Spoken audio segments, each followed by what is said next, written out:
Well, hello out there in YouTube land. This is Drew Badger, your English fluency guide, and I am really excited to be giving you another advanced listening practice lesson. If you are new to the program, again, I always want to say this before we get started. This will be a faster lesson. Actually, this lesson in particular will be a little bit slower in some places, but if you're not ready or if you're new to the program, you're new to the channel, you're just discovering me, I recommend you go back and watch all of the previous lessons or some of those first so that you can get used to my speaking voice at a slower speed. So that way when you're watching this one, you will be able to understand it much more easily. You'll be used to my voice and you can understand the faster English that way. So really practice your advanced listening and really understand some fast things so you can understand more spoken and conversational English. If you'd like to learn more about how to learn everything you need to do and have a personal fluency guide, someone that can train you and show you exactly what to do so that you can stop thinking about what you say and worrying about grammar rules and all these other things that stop you from speaking fluently, you can click on the link in this video or in the description below to learn more about Master English Conversation. Well, let's get into this lesson. The first thing I wanted to talk about, this is kind of a special thing in my heart, something I've been thinking about for a really long time. And this was, maybe you probably had the same experience happen, and I'd actually like to hear about that in the comments. So if you can mention something about that in the comments below, what I'd like to hear about is maybe something that, you really liked as a child and you lost touch with that thing. This is a great phrase, to lose touch with something. You kind of you're connected with that thing, but you lose touch. You're not connected with that thing anymore.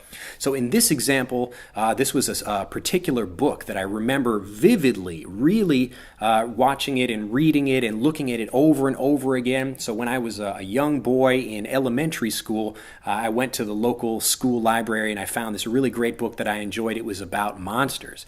And I checked this book out, so I rented the book. We checked the book out many times. I would check it out and then give it back and then immediately check it out again because I enjoyed it so much. But then I lost touch with the book, and this is like 20 or almost maybe 30 years ago, something like that. Maybe not that long, but about maybe 25 years ago, something like that. But the book is still very vivid and deep in my mind, and I always remember the images and trying to remember what book it was, because I looked for it for years, and every now and then, sometimes every now and then I would go online and try to think about how could I find this book, because I really wanted to get that book again. So I was thinking, maybe I can try to search for images, but I couldn't really find anything. I remembered some of the characters from the book, some of the images. It's it's actually like a dictionary kind of, or an encyclopedia where it's got from A to Z a listing of lots of different monsters and mythical creatures from all over the world. Because when I was a kid, I loved that stuff, books about dinosaurs, books about monsters and other things like that were really interesting. And this book in particular, it had really cool art. So it had really great kind of short stories and descriptions about what the different monsters and mythical creatures were, but it also had really great art. So I really wanted to find this book again, and for years, I was really trying to look for this thing, and maybe you probably have a similar story, a similar thing, like it could be a childhood book that you loved or a childhood toy or something like that. Now with the internet nowadays, it's really easy to go back and find these things, but many years ago, kind of before the internet, it was really difficult. I mean, how do you search for things like that? But now with the internet, you can, and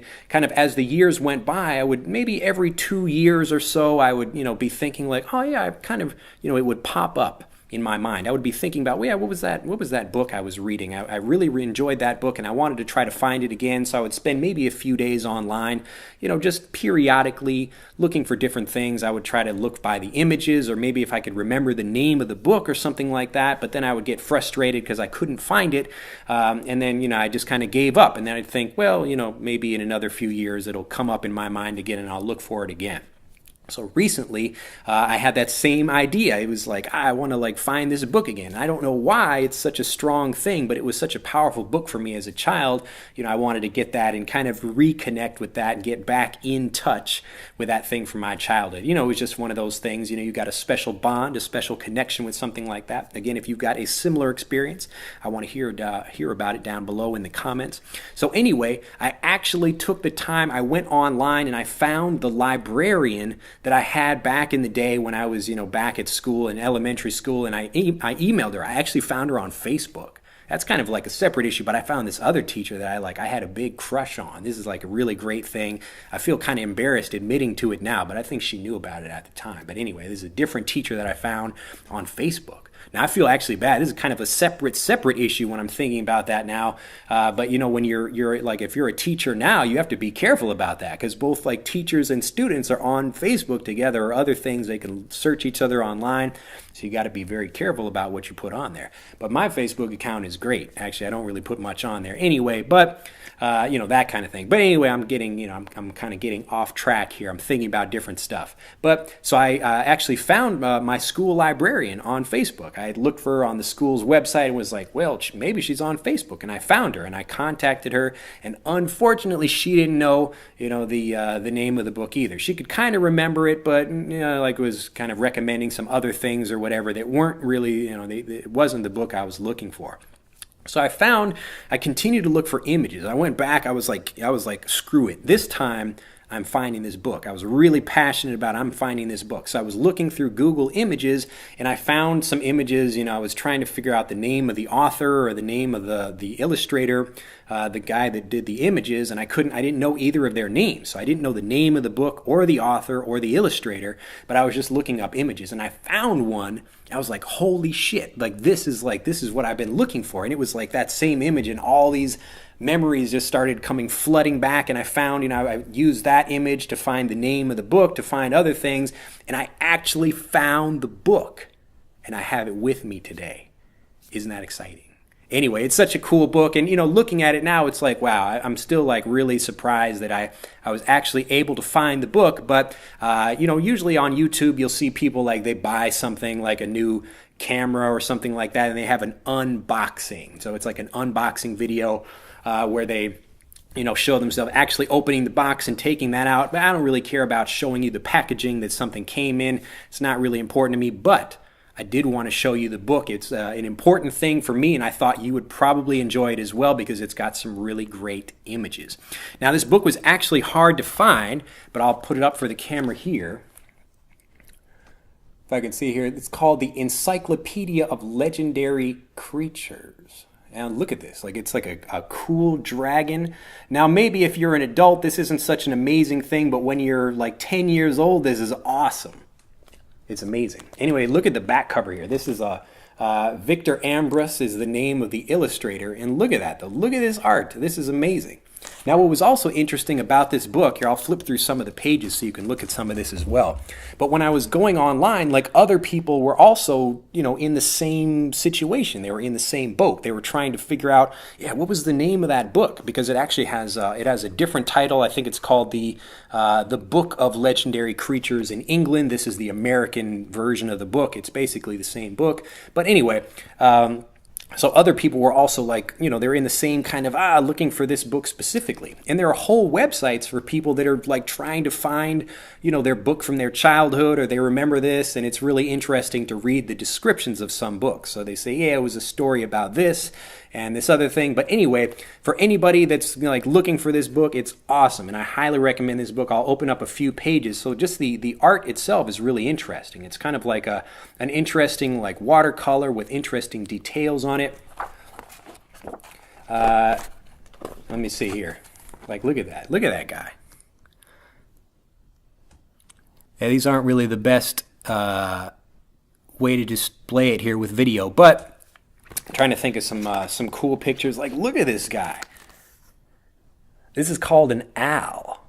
Isn't that awesome? Just look at the image on that thing. That thing is amazing. All right, I'm going to read you one of these, and I'm going to read it like a little bit slower than I'm reading now, just because I read a little bit more slowly when I'm reading, you know, I'm reading out loud, this kind of thing. But anyway, so look at this thing. Now, this is from, well, we'll get into the story of it, but these descriptions are all, you know, actually quite, let me show you this guy again. Look at that thing. I mean, I wouldn't want to wake up and find that in my bedroom, you know.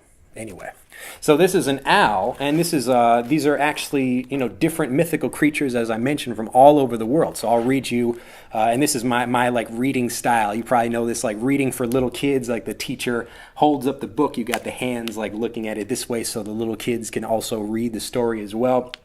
Anyway, so I'll just read it to you, kind of showing you the picture. It's a little bit difficult to do that, but I'll do my best. Here we go. So owls, and hopefully I'm pronouncing it right, owls were half human, half animal creatures feared by the people of Armenia, a mountainous land that is now part of the Soviet Union. Owls lived in damp, watery places or sometimes lurked in the corners of stables. They were shaggy with fiery eyes and snaky hair. Their teeth were iron and their fingernails were brass. So these are kind of metals, Owls were most dangerous to women who were about to have babies. For owls delighted in causing a baby to be born blind or deformed. To be deformed means to have kind of like a crazy, like you've got 3 eyes or 3 arms or something like that. So not formed properly, deformed. To keep the dreadful creatures away, a woman had to carry an iron weapon or tool and had to sleep, even more cool pictures over here, had to sleep surrounded by iron objects. But even if a baby was born safely, an owl might wait until the baby was 7 months old. Then it would steal the child from its cradle and carry it off to the owl king to be eaten. How fucked up is that? Man, this is it's just amazing to look at the different, the different creatures from mythology that people think of. And, I can show you these a little bit more here. This is a basilisk. It's like a chicken, snake, crazy thing. I don't want to get into all these, but there's some really just I'll just flip through some of the pages here.